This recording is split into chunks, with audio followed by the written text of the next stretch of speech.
Hi all welcome to Purnima ಬಾನ್ವಿ vlogs. ನಾನು ಇವತ್ತು ಸೂಪರ್ ಡಿಲಿಷಿಯಸ್ ಆದಂತಹ ಕ್ಯಾರೆಟ್ ಪೈನ ಮಾಡ್ತಾಯಿದ್ದೀನಿ.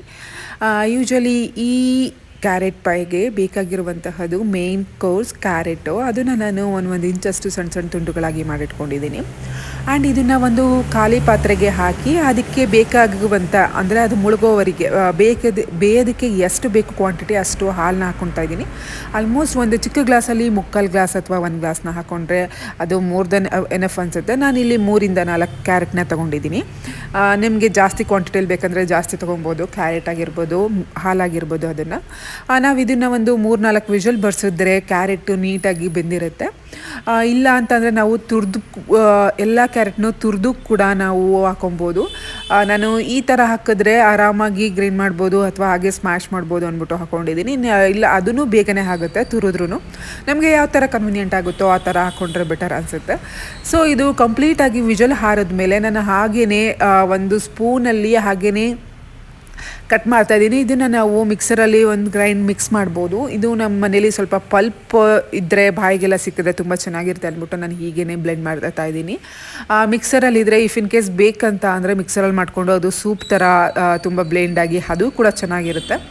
ಸೊ ನಾನು ಹೀಗೇ ಮಾಡ್ಕೊತಾ ಇದ್ದೀನಿ. ಸ್ವಲ್ಪ ಬಿಸಿ ಇದೆ, ಅದು ಕಂಪ್ಲೀಟಾಗಿ ಆರಿದ್ಮೇಲೆ ಮಾಡಿದ್ರೂ ಓಕೆನೇ. ಸೊ ನಾನು ಆಲ್ಮೋಸ್ಟ್ ಇನ್ನೊಂದೆರಡು ವಿಷಲ್ ಬರ್ಸ್ಬೇಕಿತ್ತಂತ ಆಮೇಲೆ ಫೀಲ್ ಆಯಿತು. ಯಾಕೆ ಅದು ನಾನು ಚುಚ್ಚಿ ಮಾಡಿದಾಗ ಒಂಚೂರು ಲೈಟಾಗಿ ಗಟ್ಟಿ ಇತ್ತು. ಅಗೇನ್ ನಾವು ಬಾಯ್ಲ್ ಮಾಡ್ತೀವಿ ಅಂದ್ಬಿಟ್ಟು ಮತ್ತೆ ವಿಷಲ್ ಬರ್ಸೋದು ಬೇಡ ಅಂದ್ಬಿಟ್ಟು ನಾನು ಅಷ್ಟಕ್ಕೆ ಎನಫ್ ಮಾಡಿದೆ. ಸೊ ಅದನ್ನು ಎರಡೂ ಕೂಡ ಹಾಗೇ ಹಾಲು ಮತ್ತು ಕ್ಯಾರೆಟ್ ಬೆಂದಿದೆ ಅಲ್ವಾ, ಅದೆರಡೂ ಸಣ್ಣ ಸಣ್ಣದಾಗಿ ಸ್ಮ್ಯಾಶ್ ಮಾಡಿದ್ದಾಯಿತು ಚೆನ್ನಾಗಿ. ಅದಾದಮೇಲೆ ಮತ್ತೆ ಬಾಯ್ಲ್ ಮಾಡೋಕ್ಕೆ ಇಟ್ಟಿದ್ದೀನಿ. ಎಲ್ಲನೂ ಒಂದು ಕನ್ಸಿಸ್ಟೆನ್ಸಿ ಬಂದಮೇಲೆ ಸ್ವಲ್ಪ ಅದು ತಿಕ್ಕಾಗ್ತಾ ಹೋದಾಗೆ ಜೊತೆಯಲ್ಲೇ ತುಪ್ಪನ ಹಾಕೊಬೇಕು. ಒಟ್ಟಿಗೆ ತುಪ್ಪ ಹಾಕೋಂಗಿಲ್ಲ. ಒಂದೊಂದು ಸ್ಪೂನು ಅರ್ಧ ಸ್ಪೂನ್ ಆ ಥರ ಅದು ಬೇಯ್ತಾ ಇದ್ದಂಗೆ ಹಾಕ್ಕೊಂಡು ಹೋದರೆ ಆಗುತ್ತೆ. ಇದಕ್ಕೆ ಆಪ್ಷನಲ್ಲಾಗಿ ನಾವು ಡ್ರೈ ಫ್ರೂಟ್ಸ್ನ ಲೈಕ್ ಕಾಜು, ಬಾದಾಮ್ ಮತ್ತು ಗ್ರೇಪ್ಸ್ ಆ ಥರ ಹಾಕೊಬೋದು, ಡ್ರೈ ಗ್ರೇಪ್ಸ್ ಆ ಥರ. ನಾನು ಇಲ್ಲಿ ಲಾಸ್ಟಲ್ಲೇ ಶುಗರ್ ಹಾಕ್ತಾಯಿದ್ದೀನಿ. ಯೂಶ್ವಲಿ ಅದೆಲ್ಲ ಸ್ವಲ್ಪ ಥಿಕ್ ಕನ್ಸಿಸ್ಟೆನ್ಸಿ ಬಂದಮೇಲೆ ಶುಗರ್ ಹಾಕಬೇಕು. ಶುಗರ್ ಹಾಕಿದ್ಮೇಲೂ ಮತ್ತೆ ಸ್ವಲ್ಪ ಲಿಕ್ವಿಡ್ ಹಾಗಾಗುತ್ತೆ.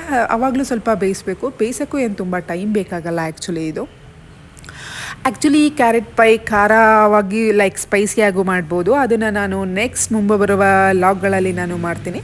ಇದನ್ನು ನಾವು ಸ್ವಲ್ಪ ನೀರು ಹಾಕಿ ಅಥವಾ ಇನ್ನೂ ಸ್ವಲ್ಪ ಹಾಲು ಹಾಕಿ ಮಾಡಿದ್ರೆ ಇದು ಕ್ಯಾರೆಟ್ ಸ್ವೀಟ್ ಸೂಪ್ ಆಗುತ್ತೆ. ಇದನ್ನು ನಾನು ಆಲ್ಮೋಸ್ಟ್ ಕ್ಯಾರೆಟ್ ಸೂಪ್ನ ನಾನು ಲಾಸ್ಟ್ ಲಾಗಲ್ಲೂ ಹಾಕ್ಕೊಂಡಿದ್ದೀನಿ ಅನಿಸುತ್ತೆ.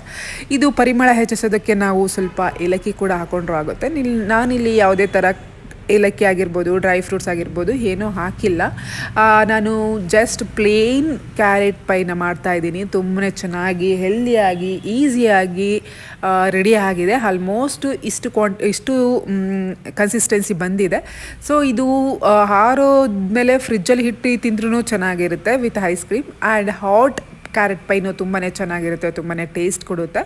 ಆ್ಯಂಡ್ ಇದಕ್ಕೆ ಯಾವುದೇ ಥರ ಕಲರು ಪ್ರಿಸರ್ವೇಟಿವ್ ಏನೂ ಹಾಕಿಲ್ಲ. ನ್ಯಾಚುರಲ್ ಆದಂತಹ ಕ್ಯಾರೆಟ್ ಪೈ ರೆಡಿಯಾಗಿದೆ. ಇದನ್ನು ಆರಾಮಾಗಿ ಒಂದು ಬೌಲ್ಗೆ ಹಾಕಿ ಈಸಿಯಾಗಿ ಸರ್ವ್ ಮಾಡ್ಬೋದು.